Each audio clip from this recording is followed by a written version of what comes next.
So, what really happens after enlightenment? It's a question that takes us right to the heart of karma.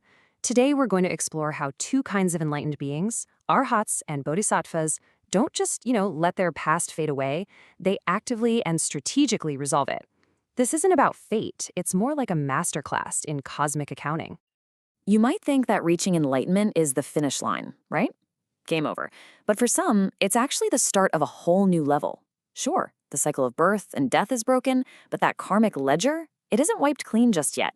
Instead, settling what's left becomes a conscious, active, and frankly, an incredibly strategic mission. Okay, first up, let's talk about the Arhat. You can think of them as these meticulous karmic strategists. Their whole path is a methodical journey of self-purification. Their entire focus? It's on clearing their own slate to perfect their own liberation. So, an Arhat has done this incredible, mind-boggling work of freeing themselves from that endless cycle of reincarnation. But there are still these residual karmic threads from past lives hanging around, so their work isn't over. It's just become way more focused and deliberate. So, how in the world do they do it? Well, they follow this brilliant four-part practice you see here. It all starts with generosity. This lets them build up the resources and merit they need for this deep spiritual work. Next up is morality, and this part is absolutely crucial. It's like turning off the faucet so you stop creating new karmic debts. Then, once that flow of new karma is stopped, they can focus on patience. This is the tool for directly enduring and resolving the old debts as they come up. And finally, there's effort. That's the engine that powers this whole process, driving everything forward. And this really gets to the core of their strategy, patience. But we're not talking about just passively waiting around. For an Arhat, when a karmic obstacle shows up, a difficult person, a tough situation, they don't fight it. They actually welcome it, because they understand that consciously enduring it is the very act of paying off a specific debt. Every single challenge they face is another line item getting crossed off their karmic balance sheet. And get this is where their strategic genius really shines. Before an Arahat even reincarnates, they can literally run simulations of future lives in their own consciousness. They can test out a scenario, see if a karmic challenge is maybe a little too intense, and if it is, they can adjust the difficulty. They get to pick manageable challenges to make sure they're always making steady progress without getting totally overwhelmed. It's literally like choosing the difficulty setting for your own life. How amazing is that? Okay, so now let's turn to the Bodhisattva, because this is where the whole concept just explodes to another level. The focus makes this profound shift, away from purifying the self and towards liberating all beings. We're talking about a mission of incredible scale and compassion. Now, to really understand a bodhisattva, you have to kind of grasp this contrast in perspective. For most of us, right, the world, our suffering, it all feels 100% real. But from an enlightened perspective, existence is more like a shared dream. Now, that doesn't mean our experience isn't valid. It just frames the bodhisattva's job.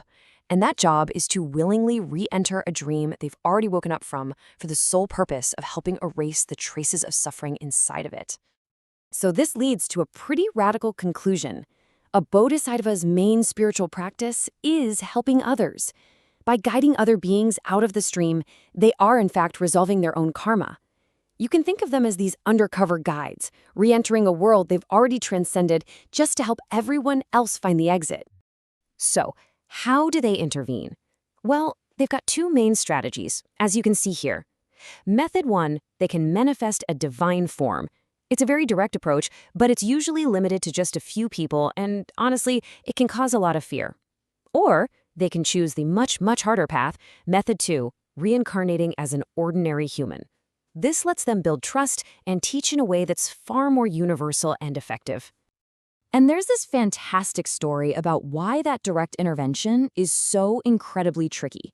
There was this inexperienced bodhisattva, Mahastamaprapta, who wanted to show a primitive society that there was more to the universe, so he created UFOs. But instead of inspiring awe and wonder, it caused mass panic and terror. It completely derailed his entire mission. It's such a powerful lesson in unintended consequences. And that story really gets to the absolute heart of the Bodhisattva's challenge. You see, even with all their wisdom, the second they step into another person's karmic path, free will makes the outcome totally unpredictable. They can see the past, they can see the future, but they can't perfectly predict how a person is going to react to their help.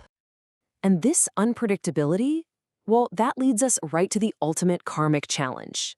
The immense, almost unbelievable risk a bodhisattva takes when they choose to be reborn as a human just to help others.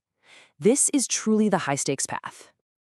I mean, just look at what they're up against. They choose to be born with absolutely no memory of who they really are. This makes them vulnerable, and they can easily create new negative karma, getting all tangled up again. All their supernatural powers, they're blocked. And here's the real kicker. If they fail in their mission, they risk not being able to return to the enlightened realms they came from. The sacrifice is just enormous. So, with all that on the line, how do they operate? Well, they often tap into skills they mastered over countless lifetimes. They become teachers, doctors, artists, whatever profession lets them connect with people in a natural, organic way. They use their innate talents to guide others from within the dream, basically saying, hey, I'm just like you, but maybe I'm just a few steps ahead on the path. Okay, so to bring it all together, what we have are two profound yet very different paths. The Arhats path is all focused inward. It's a meticulous, strategic clearing of one's own karma through endurance.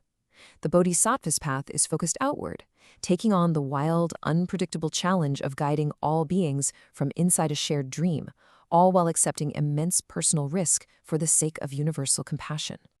And that kind of leaves us with a final thought to chew on. One path is a masterpiece of self-mastery. The other is a breathtaking act of collective compassion. Both lead to ultimate liberation, but boy, do they ask very different things of the traveler.